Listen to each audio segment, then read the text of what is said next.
Hi guys, good evening. Thank you for joining us. For everyone that doesn't know me, I'm Alice Kutcher. I am from Connecticut, and just to give everybody a heads up for whoever's watching this video and might not be nutmeggers from Connecticut, we are having some thunderstorms go overhead, so you might hear some thunder, might see a flicker of the lights. We had that about an hour ago or so. So just to give everyone the heads up.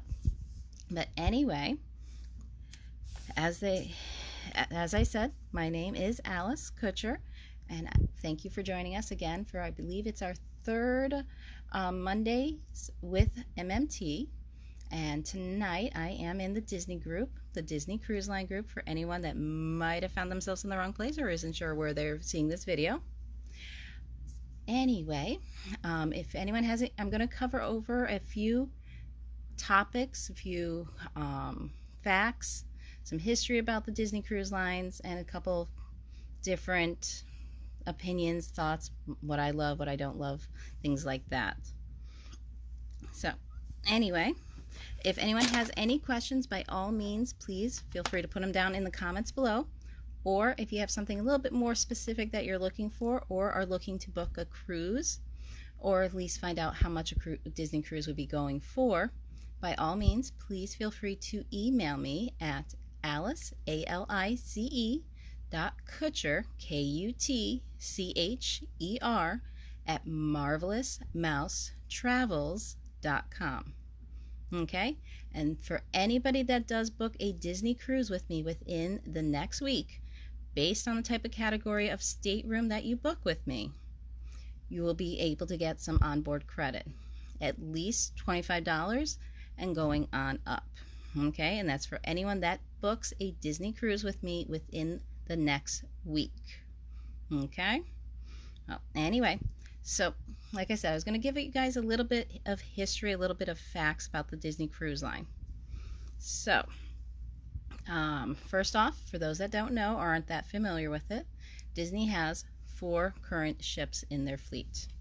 We have the Disney Dream, Disney Fantasy, Magic, and Wonder. Okay, now for these 4 ships, first came out the Magic. It set sail on July 30th of 1998. So for some people out there that are hearing that ship is older than them. And then there's some of us who might have been a junior in high school when that ship finally set sail for the first time. After the Magic came her sister ship on August 15th of 99. And that sister ship to her is the Wonder.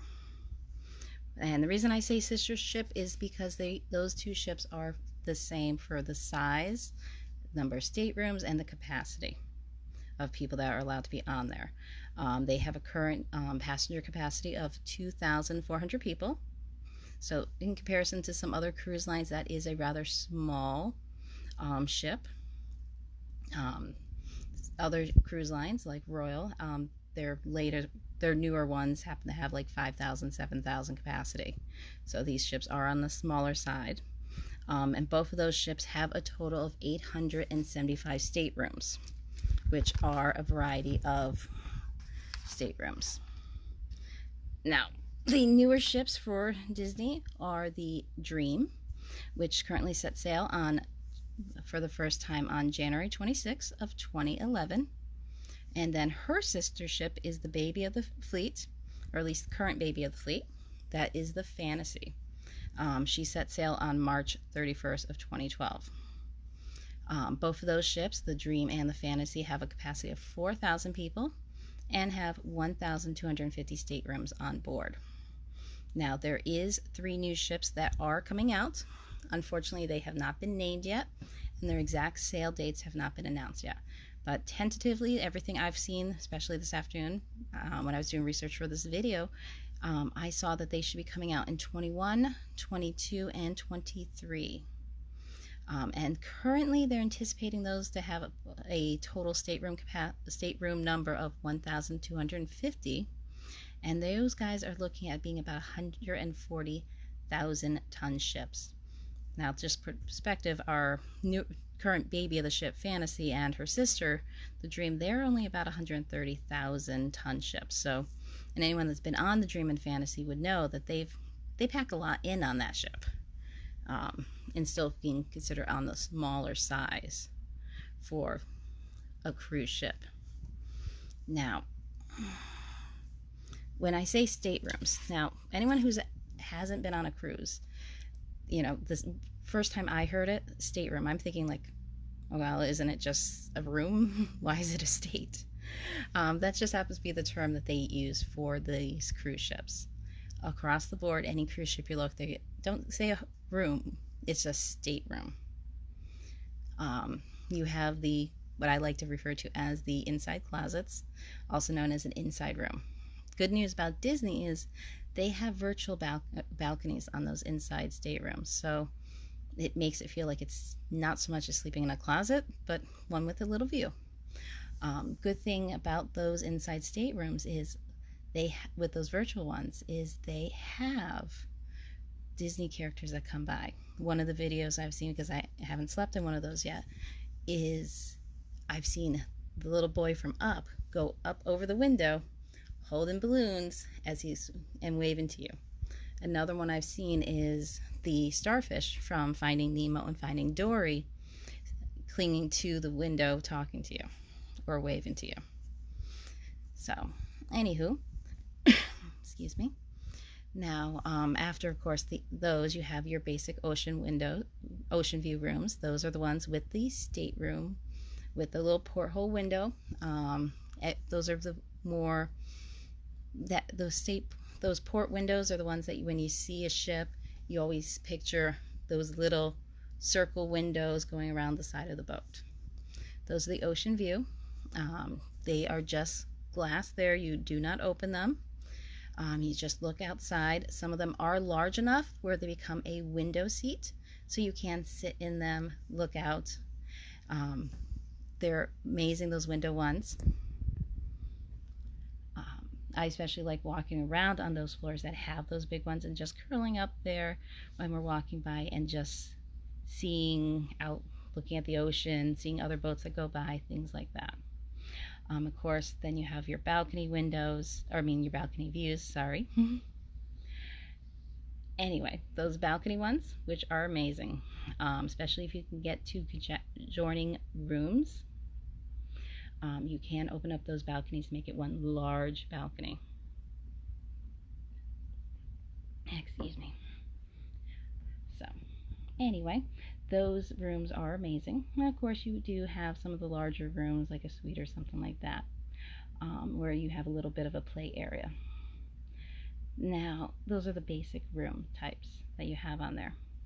Now, one thing that differs with Disney versus some of the other cruise lines out there is, for one, Disney does not include any casinos out there. There is no casinos on any of their ships. So I know some of the adults are going, oh no, what am I going to do? Trust me, you are not going to miss it. Having been on Disney cruise ships several times, and Disney being my first cruise line that I ever went on, trust me, there is enough to keep any adult busy.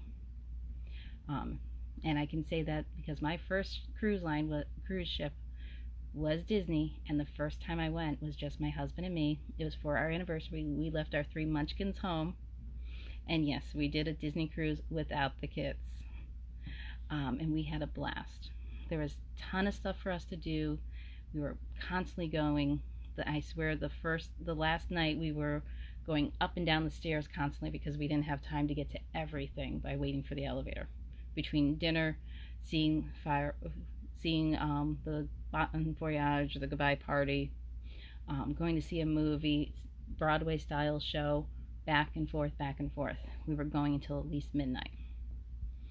Then from there, but like I said, so plenty of stuff to do. And as I mentioned, the Broadway style shows, depending on the ship you are on, depends on what shows that you see out there. Currently, I believe on the Dream, last I was on there, was Beauty and the Beast. Then there is Tangled on one of the other ships and things like that. And that's just one of the nights that they have there. Then they do some other shows on some of the other nights based off of which cruise you're on and how many nights you're on there. They do vary them. They do have a movie theater as well. And one good thing is on the movie theater, being a Disney ship, if you happen to be on there when a new Disney movie came out, a new Marvel movie comes out, like just released, like for us, I believe it was Thor, that the first one we were on, one of the Thor movies came out like that Friday that we boarded the ship. They were playing that in the movie theater that Friday night. So we were very happy. We didn't have to worry about trying to get tickets to Thor for that opening night. Now, there's also water slides, aqueduct, things like that on the top of the boat. Lots of fun. If you have kids, that's where they're probably going to be, either there or in the club, in the kids club, which are amazing. My kids, when I did finally take them on a Disney cruise, my younger daughter, who turned on the cruise we took her on, she turned 9 during the cruise. She actually had to be dragged away from the kids club on the last night because she was having so much fun. She didn't want to go to bed, and we're talking after midnight for a girl that's usually asleep at 8:50 with a 9 o'clock bedtime. So she was having a blast there, as did her younger brother, who they were in the kids club together, and they had so many different areas to play with, from an infinity room where you play on the Disney Infinity game, to Star Wars, to fairies, to you name it. They had those kids going constantly. And then we let them keep their little kid club bands that look like magic bands that they just thought were adorable. So we let them keep it as a souvenir for the trip. Then, of course, one of the other things that are really good and specific to Disney is they do a fireworks at sea. Anyone that's seen them, it's really good, really cute. But what Disney thing would not be complete without fireworks? Anyone that's been to any of the Disney parks can tell you that. They always end the night with fireworks, either over the castle, over at Epcot, or Animal Kingdom is even joined in on the club. So then, of course, there is adults only area for those who, like me, would go on a Disney cruise without the kids. I found that area to be highly relaxing, not only on the boat, but when we stopped at their private island, the Disney Castaway Cay, or Key, depending on your pronunciation. I've seen it done both ways. That area was amazing on Castaway Cay. My husband and I were able to get a massage there in a cabana where they opened, once we were under the sheets, they opened up the windows, so we got to hear all the sea sounds, get the sea air coming in. It was wonderful. Then from there, that whole adult section, you have to be 18 or older. They do have a separate kids area to go to, which was really cute as well for when we went with our kids.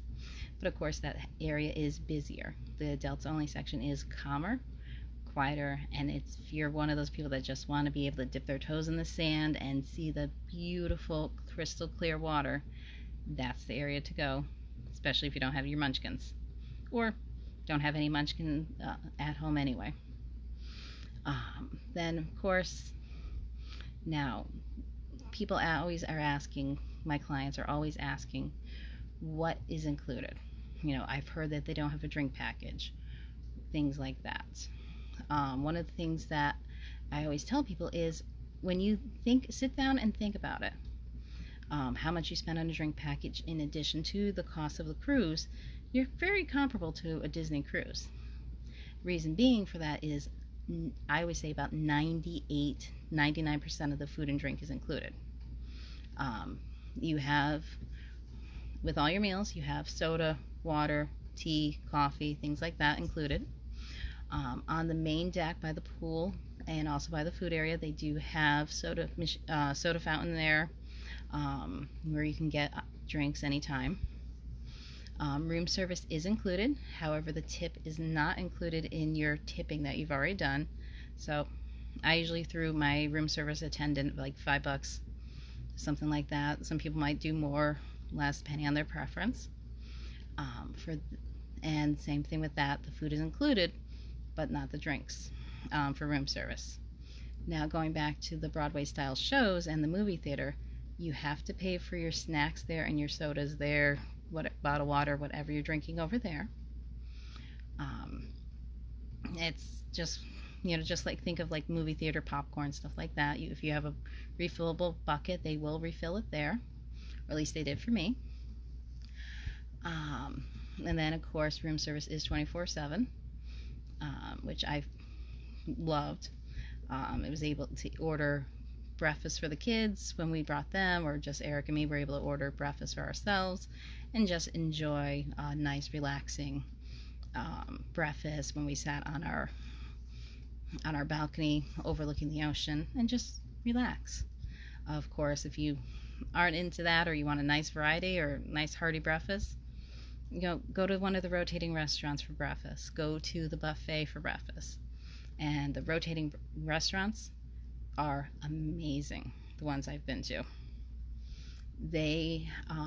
You're assigned a certain table number, which goes with you every night that you're on the ship, and stays with you for each of the restaurants, as does your wait staff. So the first night you get to meet each other. I loved it because I had to only explain my allergies and my food preferences once, versus each night having to explain it to somebody again.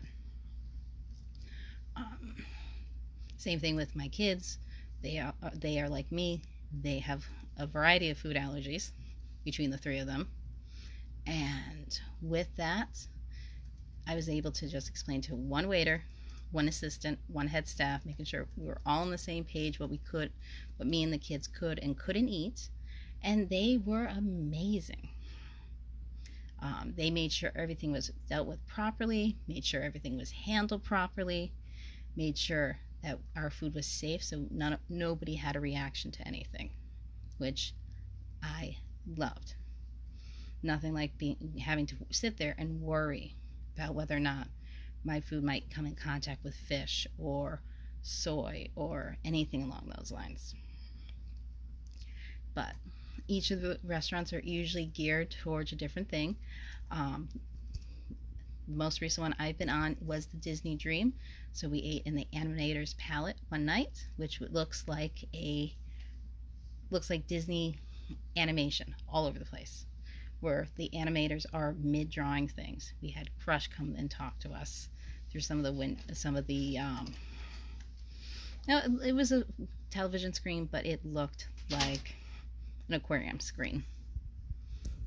Then from there, we also did the Royal Table, and then I am blacking out on the last restaurant. But anyway, there was 3 restaurants that we rotated through. Longer, and it was only a 3 nights, so we got to eat at each one of them once. While on the longer cruises, you do get into them a second time, and you do get to go into the last restaurant you ate dinner at for breakfast the last morning that you're there, before you leave the boat. So it ends up working out well that way. Let's see. And let's see, I'm just seeing if there's anything else I had on my notes here that I wanted to cover. Like I said before, it is something that isn't necessarily geared to kids.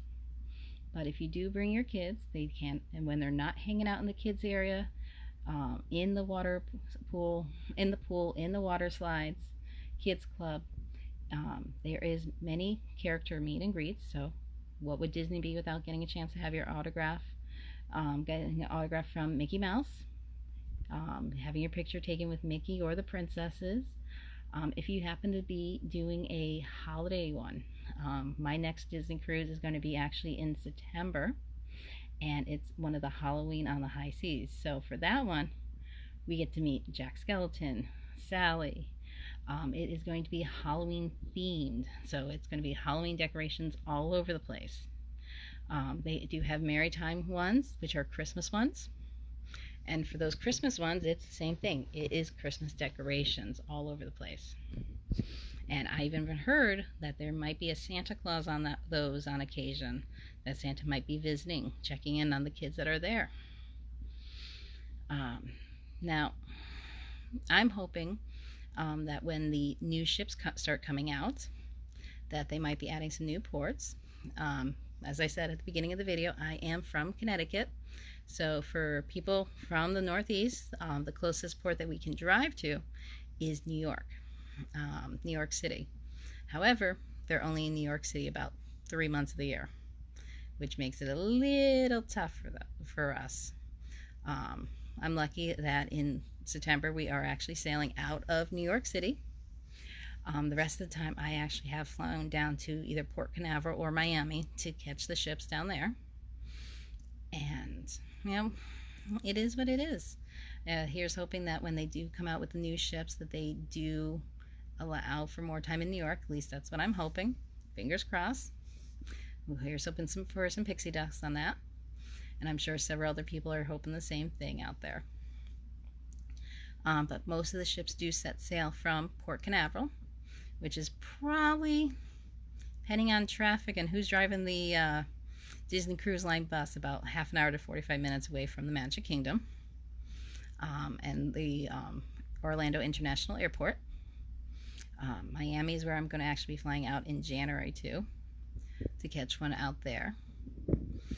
And then, of course, we have Galveston, Texas as well.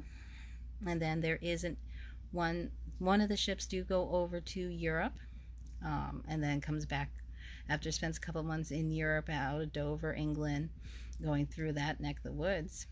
It does come back to the States, comes up through Canada and back down. So, I mean, you do have a variety of itineraries options available to you with the cruise ships. They do allow for, you know, people that get sick of going to Castaway Cay, which I don't know how people can, but I have heard complaints that they wanted something different, so that's why Disney is working on getting a new private island. Haven't heard much else besides the fact that they've got the ground or the island purchased. Haven't heard what they're putting there or anything like that, or exactly what the opening date is, but I have heard that there is a new island coming. Personally, for me, I've sailed to NASA several times already. I'd rather stay on the boat when everybody else gets off, but that's me. Other people, they say they love NASA. That's one of their favorite stops. You know, as long as you're having fun, that's all that matters on these cruises. I know when I go in September, I'm actually going to Bermuda. I'm actually avoiding Castaway Cay and NASA, getting a change of scenery, and going to Bermuda. So, and we're spending 2 days there. So I am looking forward to it, and I know several other people have told me that it is one of the most beautiful places you can go to. Then again, I've never been on a Disney boat and not thought the place was beautiful. So, anyway, but looks like my time is almost up here. So once again, my email address, in case anybody would like to know any further information or to book a Disney cruise with me, is once again Alice, ALICE.Kutcher, KUTCHER, at marvelousmousetravels.com. Okay, and then based off the type of stateroom that someone is looking at to book, you're getting at least a $25 onboard credit with me if you book within the next week. So from now until this time next Monday, when somebody else will be doing their Mondays with MMT, in that time, if you book a Disney cruise with me, you are looking at getting at least a $25 onboard credit. Email me for more information on that. And then hope everyone has a great night. Thank you for joining me, and see you next week. Bye-bye.